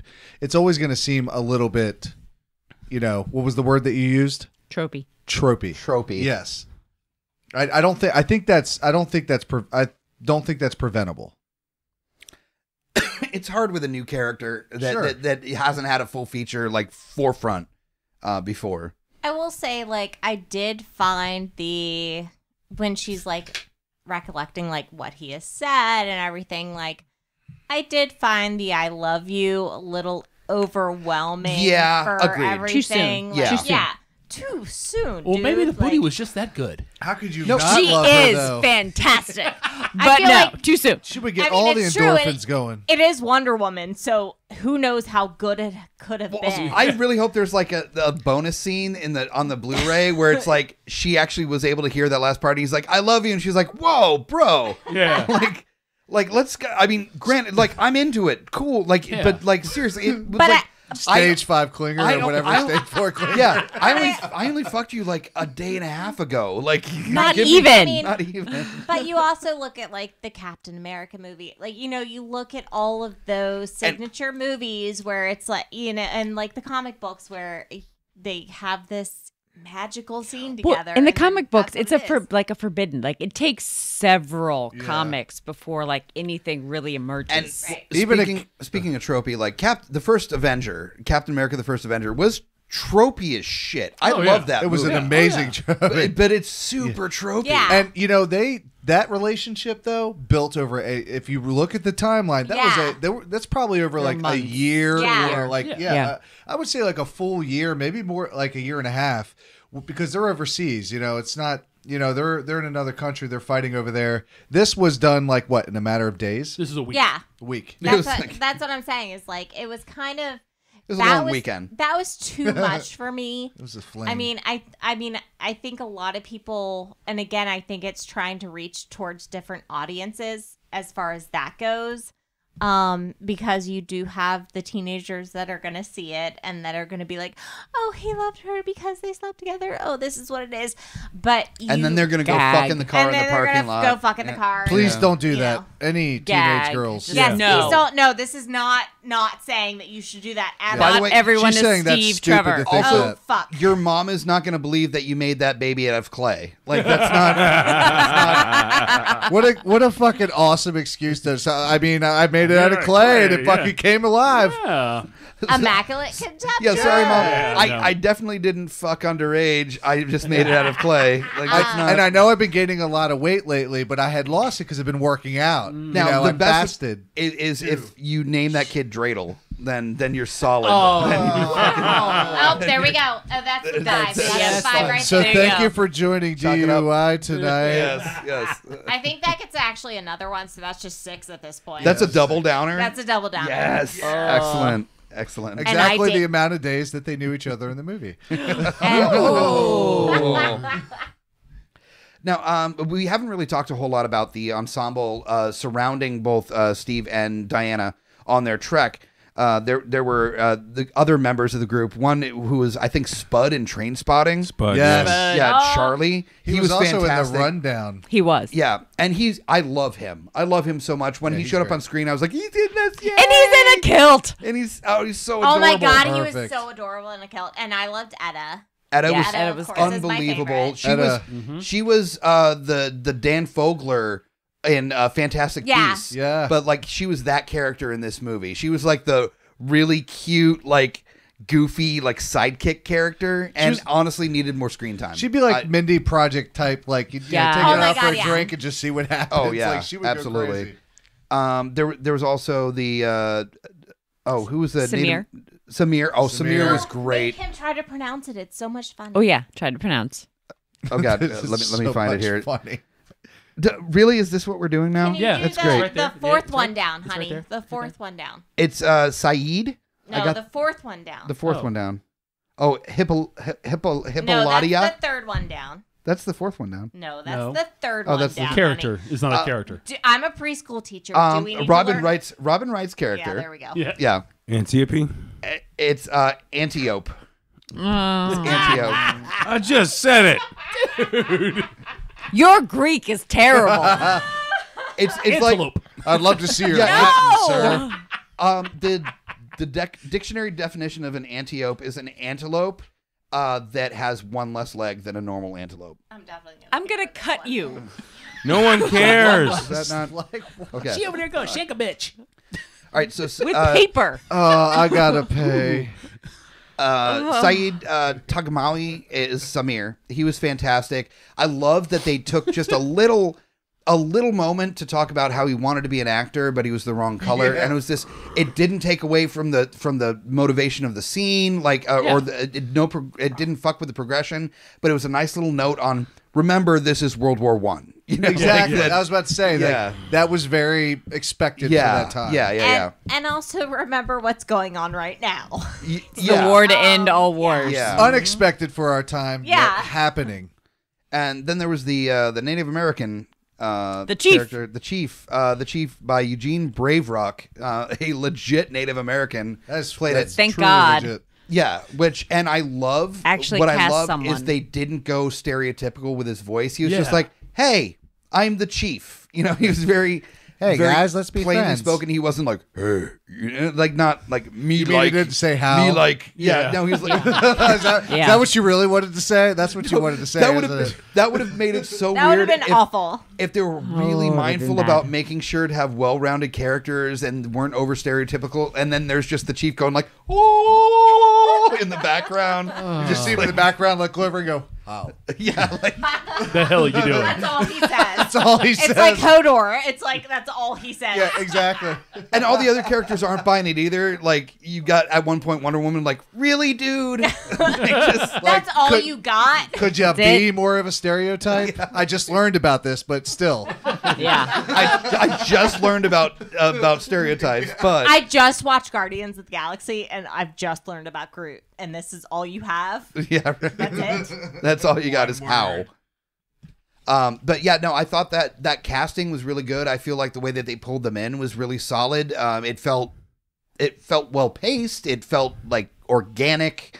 It didn't feel pushed in like the first Avenger, Captain America, where he just found a bunch of dudes of different races with different outfits that were part of the U.S. military and were allowed to wear bowler caps. And and they all just joined his ranks. He was like, "Cool, good enough, let's go." You know, that seemed a little bit more forced than Wonder Woman was. The Avengers. The Avengers, it's just like, all right, well, No, you're talking about the Avengers. I'm Talking about the Howling Captain America. Commandos. Oh, Captain. Yeah, Okay. yeah, the Howling Commandos. Yeah, but yeah, no, this seemed a little bit more natural. The Throwing up gang signs, sorry. Lowdown brought up the Ares, the final scene with the special effects. Speaking of non-organic, seemed a little bit too over the top. If they kept the armor off and he was just Lupin, I'm Ares. Hear me, Wolf. or if you saw maybe That is my favorite thing ever. Oh, Harry Potter humor. Love actually, it. I am. Hold on, where's the pen? I am Lupin. Hear me, or I am Ares. Hear me, Woof. Yeah, I think. I think that's Is that a title? that or- might be the title. Yeah. I would have been much better with him being like fire in the background and a shadow of like a warrior behind him as just a dude in a tweed jacket. I would have felt much better about What, it. like a Bruce Banner with Hulk silhouette behind him sort of thing? Kind of a thing, you know, a little bit of. Do you have to along bring those it lines. Marvel? But then he Asshole. couldn't Always. fight. Yeah. He needs to be able But to I fight. feel like they needed to bring it into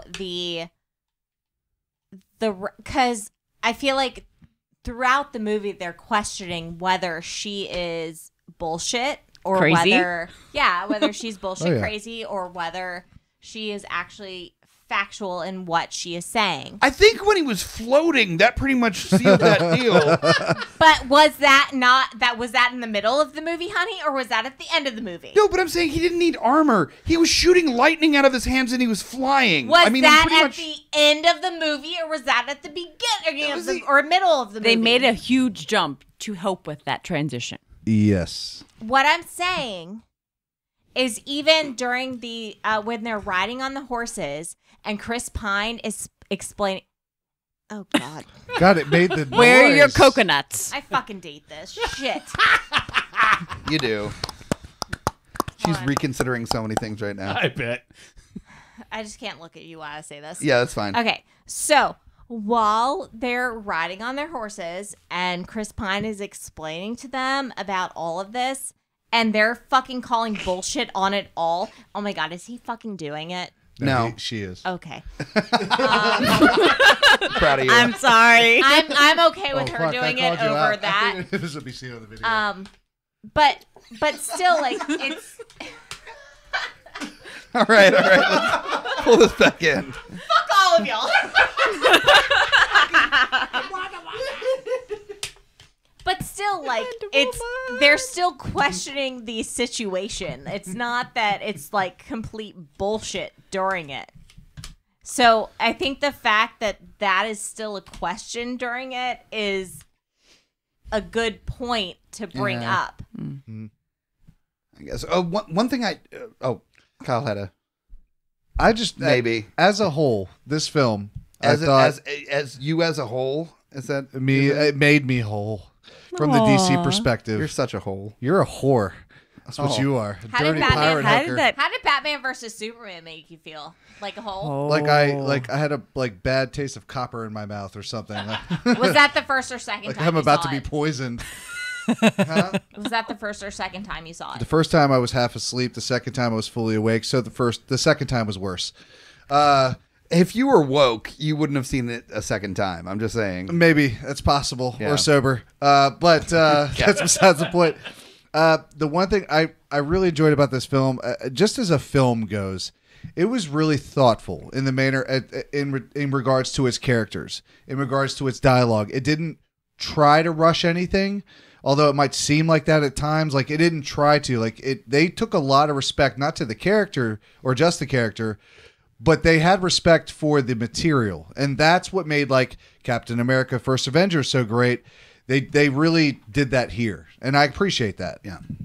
And that's the thing that I actually loved about this movie is I think a lot of us that are comic book fans that have been waiting for DC movies, we've been disappointed by the fact that DC is rushing and technically I feel like trying to catch up with Marvel. Sensationalizing. I will agree with that. Yeah. 100%. So I feel like this movie really kind of just like took a step back and was like, okay, we are going to create this character and we are going to create this character in a proper way.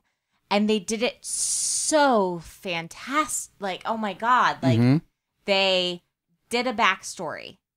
They progress like and that's the thing is like this was not a out of the bucket action movie. Like you saw her progression as a child, as a teen, and then you saw her going into what she needed to go into. And so I think that's what made this such a great movie. Not only did it have comedy, not only did it show that progression, and not only was it a woman's film, but like it encapsulated like a lot of things that Marvel has done a very good job of doing. So as long as they continue with that theme, I think they will hold value with Marvel, but they need to do that. And I think that's going to be the hardest thing for them. The one thing that I was really worried about going into this is that, you know, we've talked a little bit, especially on the first half, about like having a strong female protagonist as a leader in a superhero film and how it was going to be taken.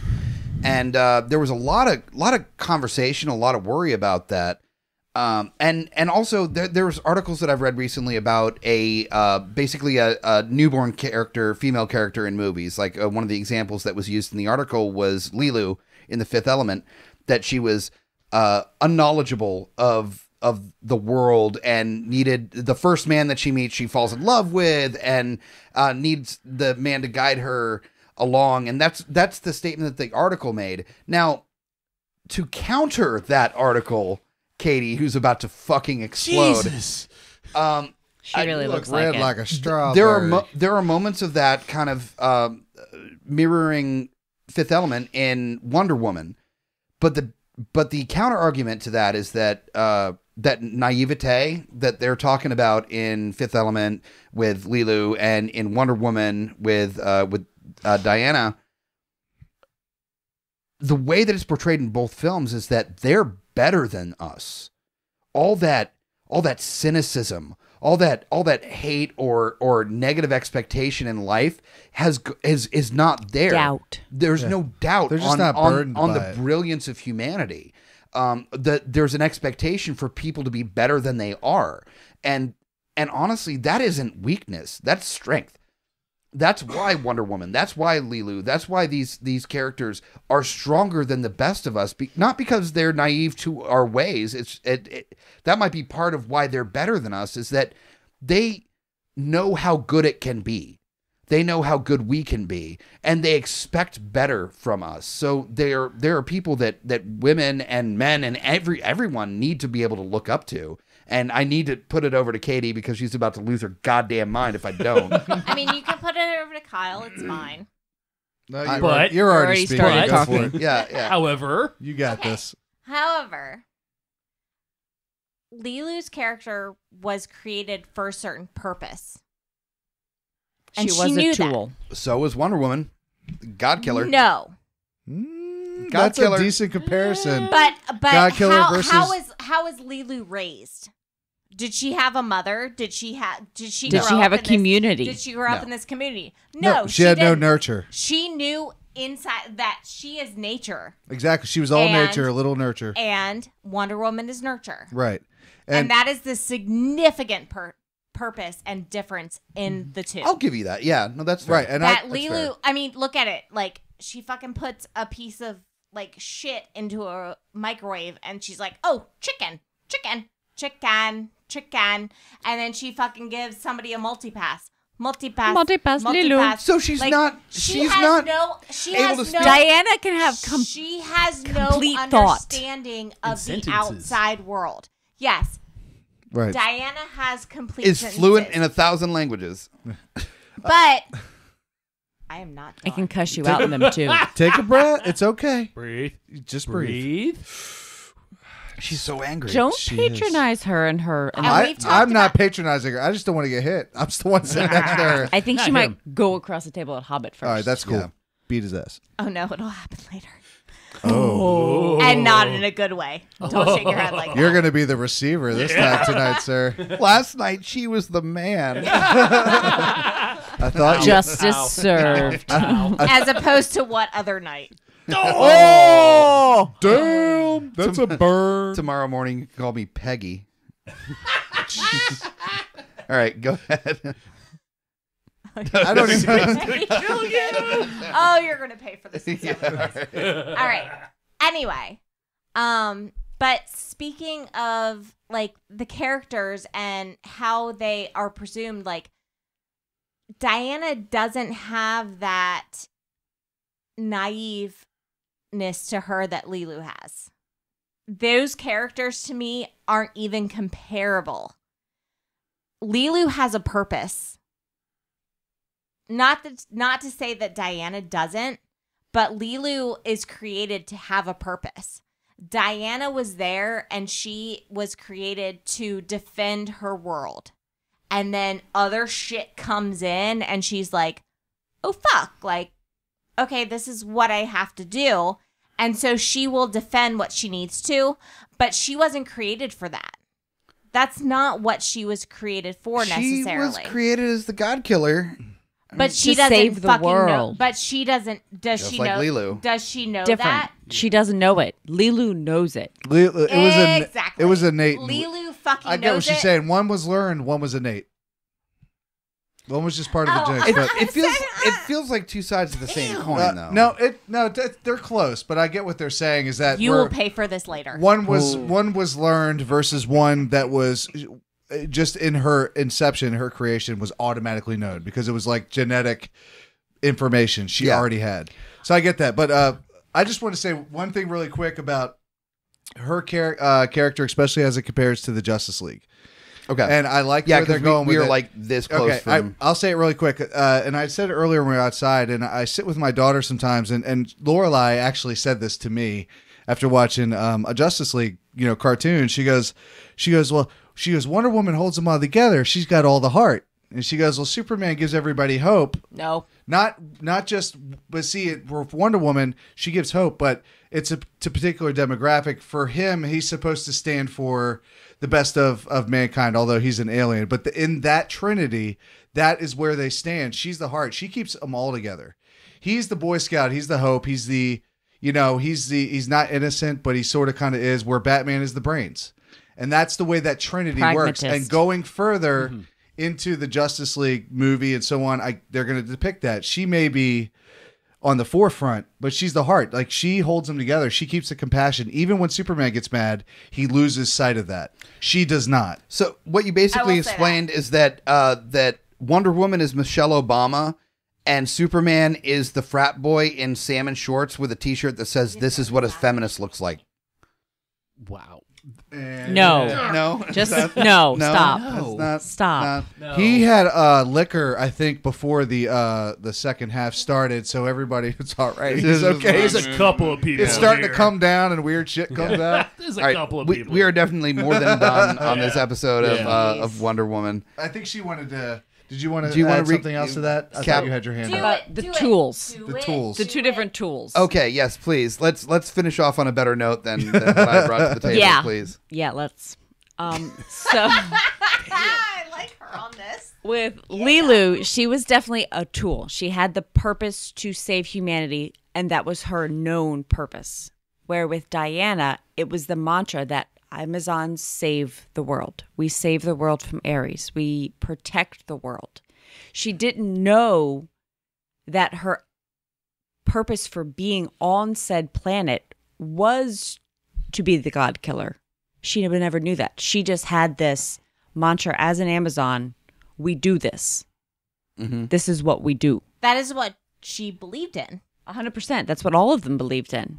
That we protect the world from Ares. So she wasn't like Steve Martin in The Jerk. I have a special purpose. She didn't know. She didn't know. Yeah, she didn't know. She didn't know at all. That's the sixth one. Yeah, there it is. That's there the seventh one. Oh, seventh. Yeah. Seventh one. All right, and on the seventh bad Don't joke. Don't you dare go about We the rested. seventh. I knew you were going there. Yes. No, we are done with rested. this episode of Geeks Under the Influence. Thank you guys so much for sticking around for all of our fucking chaos on this episode.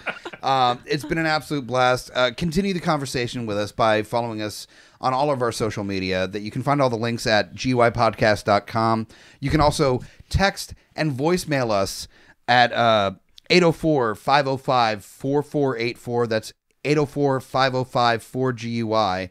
And Stephanie, Ritzy. It's okay. Again, definitely check out if you're love Wonder Woman, want to find out more about where she came from, who created her, all the interesting stuff we said things. we were going to talk about, but didn't. Especially if you like research. The Secret History of Wonder Woman by Joe Lepore. Definitely check it out. It's a bit of a read. There's definitely a lot of footnotes, but there's cool like old school comics and references and different things like that. So definitely check it out. It's a good read. Cool. I recommend. Especially if you're a reader. A reader. If you're one of them. Are you one of them readers? As Bill Hicks would say, looks like we got ourselves a reader. If you like words and Best such. stand-up CD ever. If you think words are pretty, check out this book. Yeah. So, and if you think words are pretty, check out GUIpodcast.com. We have articles. We have links to all of our episodes of both GUI and the GUI Weekly Precap. And we're also going to have some new podcasts coming out in the very near future, as well as articles. There's an article that you can find right now after this episode drops about 5 people that embody some of your favorite superheroes, one of which is basically a real-life Wonder Woman. So check that out at GUIpodcast.com, and we'll see you here next week on another episode of GUI. I'm Mike the Hobbit Bickett. Join us or die. Goodbye. Fuck you, Hobbit. Bye.